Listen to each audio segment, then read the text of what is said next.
It's funny, you were reading my bio, which I was literally thinking like, oh, I got to talk to my team or my PR team. Like, I need to add like desperate in that bio. And also as an entrepreneur that's desperate to scale kindness and eliminate fear. And I literally just thought that 7 minutes ago when we were doing the intro. I And the could reason see your mind. I could see your mind going as I was reading it, that you were like, that's not what he wants. Yeah, first of all, great intuition. It was like, I'm fine with it. And for the people that don't know me, it's important to like create context. I get it. I'm agnostic to it. I don't need it. But I definitely am passionate and I'm pumped that you just went there. I really dislike fear, like genuinely. I think it's weaponized. I think parents misuse it. I think the government really misuses it.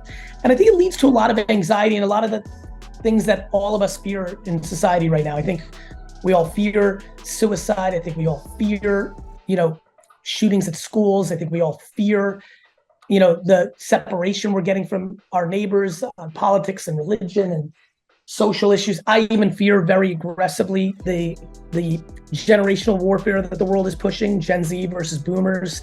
I don't like fear. And so as I built my company out from 0 people, or 2, me and my brother, which was really what it was, to the 2,000 employees we have globally now across the world, I spend most of my time trying to eliminate fear inside my 4 walls. As I've worked with Fortune 500 companies, I've realized fear is a real thing. Reporting, bonus structures, HR, like these are all like real fascinations to me.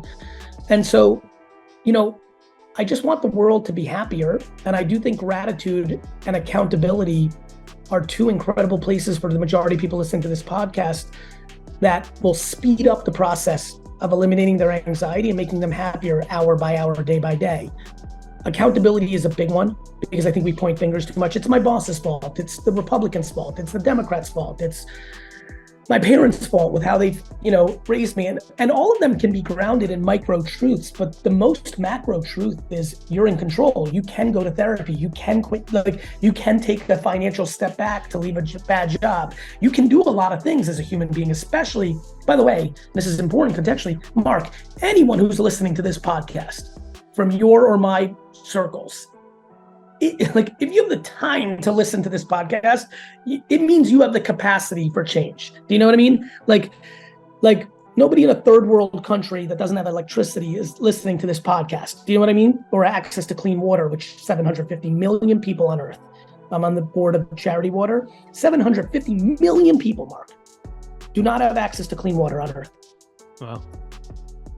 And we're complaining about our Wi-Fi slow in our apartment, or somebody said a joke and you didn't like it. Like we're really in a place where perspective is being lost.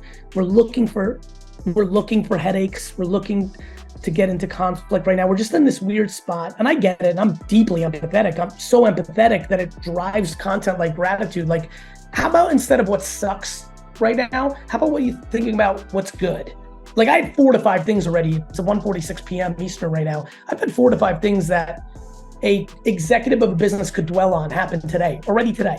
And I just think people complain about dumb shit and they don't lean into gratitude. And gratitude starts with the well-being of the people you love the most, starting with yourself. And so, I talk about gratitude a lot. When I was 10, 11, 12, 13, it's interesting when you said Wine Library, which is the brand I changed it into. So my dad had really a real package store, liquor and beer. I brought a lot of the wine energy to the business by educating myself in my high school years on wine and becoming the wine buyer, the de facto wine buyer, literally while I was still in high school. But it was interesting when you just said propelled you to everything else, which is absolutely true.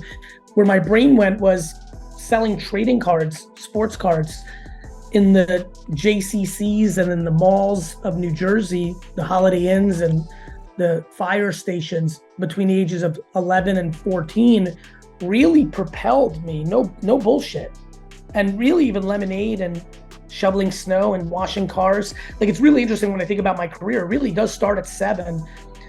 When I did lemonade at 7, 8, 9, 10, I spent more time making signs than I did on making the lemonade. And then in baseball cards, I mean, when you're 12, 13 years old, making $1,000 a weekend in the 80s, you're really like, and this is in hindsight, I was like, oh, I really had it. And by the time I came to my dad's business, when I was 14, Mark, I'll tell you, I had like real subconscious understanding of consumer behavior already. Like I was literally as a freshman in high school, and my dad I lived 45 minutes from the store. The store was in Springfield. I lived in Hunterdon County, New Jersey. We'd ride down 78 from exit 12 to exit 48. And I would spend like when I think now back to the conversations I had with my father, I wish I was recording them. It's really like wild. I don't even know where I got it from. It was such natural instincts. I would talk about like, Dad, do you realize like when people first walk in the store, we can't have these $5 wines hit them when they first walk in. We should put $20 wines there because everyone's grabbing them, and yeah, $20 is less. Not everyone's going to grab them, but here's the margin. And I changed the way our registers and brought in, like, it was just like, I was talking real stuff, real shopper marketing by the language that everybody here would be listening to. And then obviously, but that was 1990. And by the time 1998 rolled around, 4 years of high school, 4 years of college, in between, I had become incredibly knowledgeable about wine. But more importantly, for the argument or the discussion here, I launched a website in 1997, started building it in 96, e-commerce wine retail, which was unheard of. I started an email newsletter, which was really, really early in 1997. That allowed me to outflank the Sherry Lehmans and the Zackies and the Morels, the premium wine stores of New York City, because they were doing catalogs and spending a lot of money on making them and sending them in the mail. And I was getting into people's inboxes in the late 90s with Opus One and Dominus and Chateau Lafite before they were by months at a time back then. And then Google AdWords, right? I bought Google AdWords when they first came out and was able to outflank everybody with intent-based marketing. And then YouTube came along. I started a wine show on YouTube in 2006, February of 2006.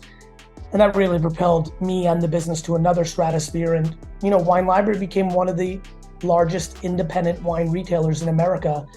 And I did that in my early 20s, and it became the foundation of how I thought about things, because I knew that I was going to leave my father's business at some point, because I knew that it wasn't mine and he was going to give it to me when he dies. And I'm 47. My dad just turned 70 this 2 weekends ago, and he's healthy as an ox. And, he's going to live to 100, and I didn't want to inherit it at 80, and so, especially because he wasn't paying me anything, Mark. My dad never paid me that much money. And so all my 20s and early 30s, I knew I had to do something for myself at some point, which meant I had to build a brand. I knew that when I left, my dad would go back to his old behaviors, and he has. And I knew that would be at the detriment of the business. So if I built a huge brand, I knew that it would take him more time to decrease the business. But while I was building that brand, every day my dad cared about how much money was coming through the register. So I was trained in sales and brand. And that, as you can imagine, has serviced me incredibly well when in my mid-30s, I entered into the Fortune 500 marketing arena and created a new version of an agency, which I think has done well in caring about short and long-term business results, sales and brand, and not wasting a penny, because that was definitely Sasha Vaynerchuk's biggest fear, that I would do some sort of marketing behavior that returned nothing. And so I got very fortunate that I was trained in the trenches of a family business, but had the natural ability to understand how that translated to Fortune 500 land. And that's been a big factor in our growth.